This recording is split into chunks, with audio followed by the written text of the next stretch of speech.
सम्पूर्णमा नमस्कार। म सरोज कुमार मन्डो। सबैलाई थाहा छ अहिलेको समय अलि कठिन नै छ।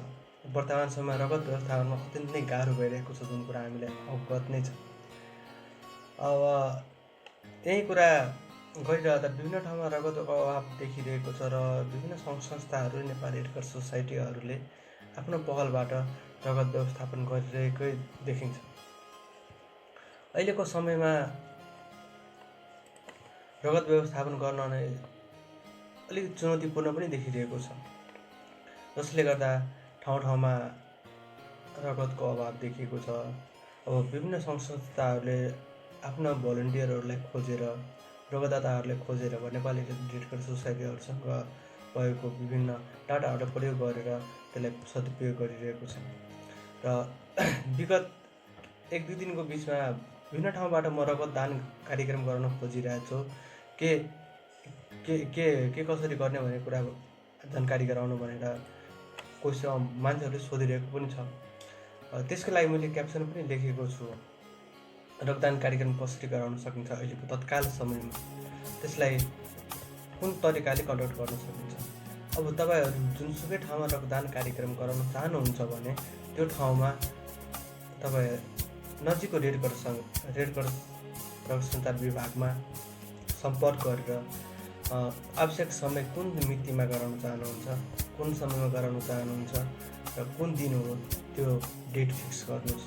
र त्यो फिक्स गरेको डेट उता नेपाली रेड क्रस सोसाइटी रगत सञ्चार विभाग केन्द्रमा जानकारी गराउनुहोस्, जसले गर्दा उहाँहरूको पनि व्यस्तता हुन्छ र समय म्यानेज गर्नुपर्ने हुन्छ। तपाईँ जानकारी गराउनु भयो भने उहाँहरूबाट टेक्निकल सपोर्ट टिम आउनुहुन्छ।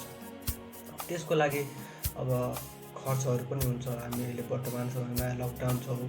अब रक्तदाताहरू कसरी आउँछ र आवश्यक सहयोगहरू कसरी जुट्छ, प्रहरी प्रशासनहरूले रोक गर्छ कि भन्ने कुराहरू पनि एउटा प्रश्न कुरा हो। तपाईँहरू के गर्नुहोस् भने, अब मानौ कुनै ठाउँमा रक्तदान कार्यक्रम गराउँदै हुनुहुन्छ भने अहिले विशेष गरी विभिन्न ठाउँमा उद्योग वाणिज्य सङ्घ, व्यापार सङ्घहरू, यी सङ्घ संस्थाहरूले एक्टिभ भएर रक्तदान कार्यक्रम गराउँदैछ, जुन नेपाली रेड क्रस सोसाइटीको सहकार्यमा गराउँदै हुनुहुन्छ।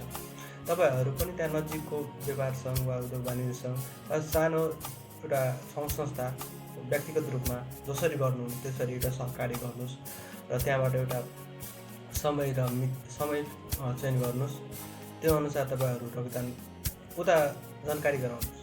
त्यसपछि अब कुरा आउँछ खर्चहरू।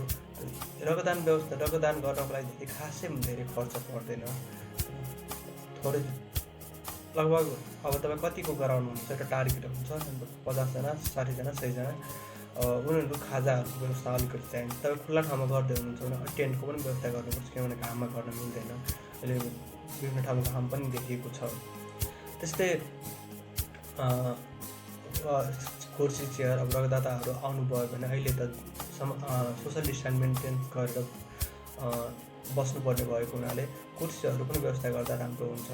त्यसमा अलिकति खर्च पर्न जान्छ र तपाईँ पहल गर्नुभयो भने त्यो सम्बन्धित निकायले तपाईँहरूले आवश्यक सहयोग पनि गर्न सक्नुहुन्छ। त्यस्तै अब खाजाको व्यवस्था भएपछि रिफ्रेसमेन्टको लागि अनि अब सर्टिफिकेट पर्दैन, तपाईँहरूको आफ्नो इच्छा छ, सर्टिफिकेट नदिए पनि हुन्छ, किनभने यो एउटा सामाजिक काम कार्यको लागि हो, जसले गर्दा तपाईँहरू यतिकै पनि व्यवस्थापन गर्न सक्नुहुनेछ। त्यस्तै अब आयो सुरक्षाको लागि। मानौ तपाईँ एउटा कुनै ठाउँमा रक्तदान कार्यक्रम गराउँदै हुनुहुन्छ होइन, अब त्यहाँ सुरक्षा निकायको लागि अब डोनर त्यहाँ नजिक वरिपरि चाहिँ टाढाबाट आवत गर्नुपर्ने हुन्छ। लकडाउनको अवस्था चाहिँ कसरी गर्ने भनेर तपाईँ नजिकको प्रहरी प्रशासनलाई सम्बोधन गरेर उहाँले रिक्वेस्ट गरेर भन्नुभयो भने उहाँहरूले तपाईँहरूलाई आवश्यक व्यवस्था मिलाउन सक्नुहुनेछ र गाडीलाई हिँडडुल गर्न आवत गर्न कठिनाइ गर्नुहुन्न। जस्तो ढल्केबरमा, जनकपुरमा आज लाहानमै रक्तदान कार्यक्रम भयो, उहाँहरूले त्यस्तो अप्ठ्यारो गर्नु भएन, उहाँहरू आवश्यक समन्वय सहयोग पनि गर्नुभयो, जसले गर्दा उहाँहरू समन्वय गरेपछि अहिले विकटको समयमा जे गर्दा अलिक सामाजिक कार्य वा रक्तदान कार्यक्रम होस् वा अन्य कार्यक्रम होस्, सक्ने व्यक्तित्वहरू, सङ्घ संस्थाहरू, निकायहरूले सहयोग गर्नु नै हुनेछ। तपाईँहरू त्यो समन्वय गर्नुभयो भने अत्यन्त राम्रो हुनेछ। अब रक्तदाताहरूलाई कसरी मोटिभेट गर्ने, रगतदाताले मोटिभेट गर्ने कुरा गर्दा कति गाउँघरको कुरा गर्दा धेरैलाई रगत समूह नै थाहा छैन। उहाँले रगत सुरुमै 18 वर्ष पुरा गरिसकेपछि 45 केजीभन्दा माथि अब सिचुएसन अनुसार उहाँहरू शरीर सबै हेल्दी हुनुहुन्छ भने रक्तदान गर्न सक्नुहुनेछ। उहाँहरू सुरुमै रक्तदान गर्नुभयो भने उहाँलाई रगत समूह पनि थाहा भयो र त्यो रगत अरू कसैलाई पनि प्रयोग हुने भयो जुन बिरामीहरूलाई अति आवश्यक परिरहेको हुन्छ। अब त्यसको लागि अब मोटिभेट गर्नु जरुरी छ, सबैले जानकारी गराउनु अत्यन्त जरुरी छ हैन। अब त्यो जरुरी भइरहँदा त्यहाँ जुन ठाउँमा तपाईँ रक्तदान कार्यक्रम गराउनुहुन्छ, रेडियो होला, पत्र पत्रिका होला, केही त्यस्तो प्रक्रिया होला, टिभीहरू होला, त्यसमा तपाईँ रिक्वेस्ट गर्नुभयो भने केही मिनटको लागि 1 मिनट 2 मिनटको लागि विज्ञापन वा सूचनामूलक सन्देश प्रसारण गरिदिनुहुन्छ। त्यो ठुलो कुरा होइन, तपाईँ अनुरोध गर्न सक्नुहुन्छ, कसरी समन्वय गर्न सक्नुहुन्छ त्यसमा भर पर्छ हैन। त्यो गर्दा सबैलाई जानकारी पनि हुन्छ र सोचेभन्दा अलिकति राम्रै रगत सङ्कलन गर्नु सकिन्छ।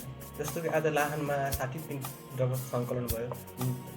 अब त्यो 60 पिन रगत अहिले केसहरू डेलिभरी केसहरू विशेष गरी डायलिसिस केसहरू आउँदै हुँदा तपाईँहरू त्यहाँ 60 पिन 5, 6, 7 दिन उहाँहरूको नेपाल रेड क्रस सोसाइटीको लाहानको शाखासँग कुरा गर्दा हामी धेरैमा 5 दिनसम्म खबर 5 दिनसम्म त्योभन्दा बढी हामी लगाउन सक्छौँ। त्यो बिचमा नै सकिन्छ किनभने केसहरू आइरहेको छ। एटलिस्ट 5 दिनको लागि त तनाव हुने कुरा भएन नि त। त्यही बिचमा अरूले पनि रक्तदान कार्यक्रम गरायो भने त्यो फेरि अर्को 5 दिनको लागि पुग्यो। यो गराउँदा सुरक्षित रूपमा रक्तदान कार्यक्रम गराउन सकिन्छ, जुन तपाईँहरूको भूमिका महत्त्वपूर्ण हुनेछ। र यो प्रक्रियाहरू भने समय प्रक्रियाहरू स्टेप बाई स्टेप भन्दा तपाईँ जुन संस्थाबाट गराउँदै हुनुहुन्छ त्यो संस्थाबाट एउटा समय फिक्स गर्नुहोस्, मिति फिक्स गर्नुहोस्, कुन दिन गर्दै हुन्छ फिक्स गर्नुहोस्। नेपाल रेड क्रस सोसाइटीलाई जानकारी गराउनुहोस्, हामी यो टाइममा रक्तदान कार्यक्रम गराउँदै हुन्छौँ। उहाँले आफ्नो व्यस्तता कस्तो हुन्छ समय अनुकूल मिलाएर तपाईँहरूलाई बोलाउनुहुन्छ र समय दिनुहुन्छ। जुन एउटा त्यसपछि तपाईँहरू एउटा आधिकारिक पत्र पेश गर्नुहुन्छ, जुन एउटा प्रक्रियामै हुन्छ। आधिकारिक पत्र तपाईँ दिनु, उहाँहरूले आधिकारिक रूपमा ल्याएर रक्तदान त्यो मितिमा हुनुहुन्छ। र टेक्निकल सपोर्टहरू पुरै रक्तदान सञ्चार विभागले नै गर्नुहुन्छ। मेडिकल टिमहरू आएर रगत प्याकेटहरू ल्याएर सबै उहाँहरू नै ल्याउनुहुन्छ, त्यसमा आत्तिनु पर्ने कुरा छैन।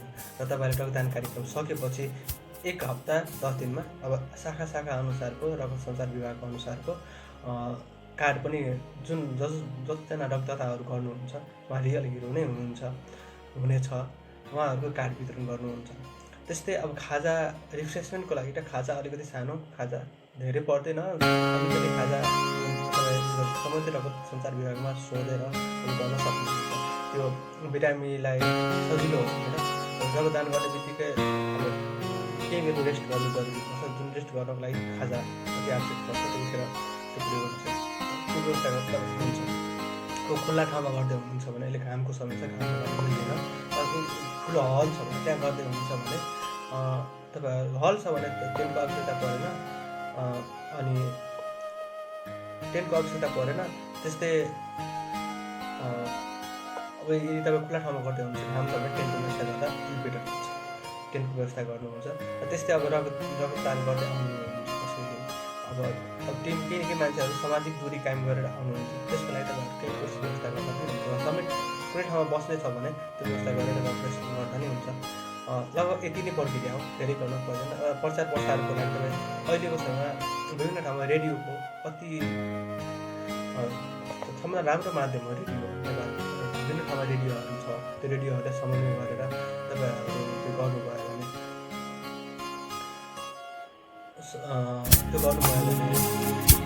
प्रचार प्रसार पनि हुन्छ र धेरै यति हो प्रक्रिया। अब म केही प्रश्नहरूको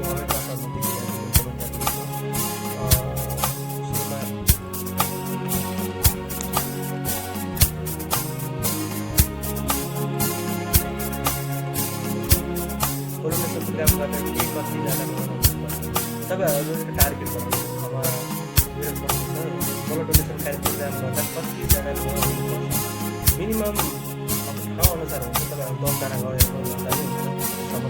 काठमाडौँमा 10 जना भयो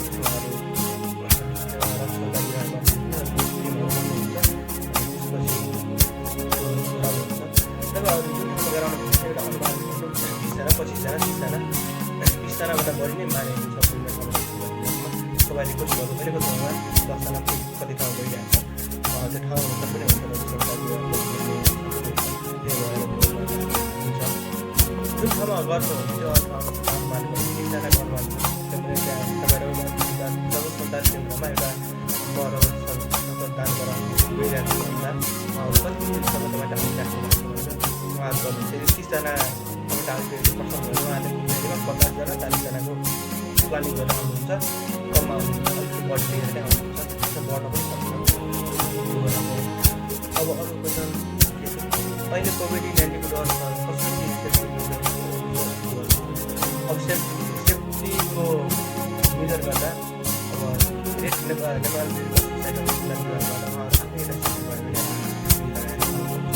सेफ्टीको कुरा गर्दा अब सबैजना मास्क दान गर्ने सोसल डिस्टेन्सको कुरा गर्दा त्यहाँ रक्तदान गरेमा सोसल डिस्टेन्स भयो भने 2 मिटरको दूरीमै रक्तदानलाई रक्तदान गराउनुहुन्छ र यदि वेटिङमा बसिराख्नु भएको छ उहाँहरूले व्यवस्था गर्ने हुन्छ जुन अलिकति टाढा गएर बस्दा हुन्छ र भिडभाड अलिअलि थोरै 10जना जुनै सरकारी उहाँले भन्नाले 10जना भिडभाड नहोस् त्यस्तै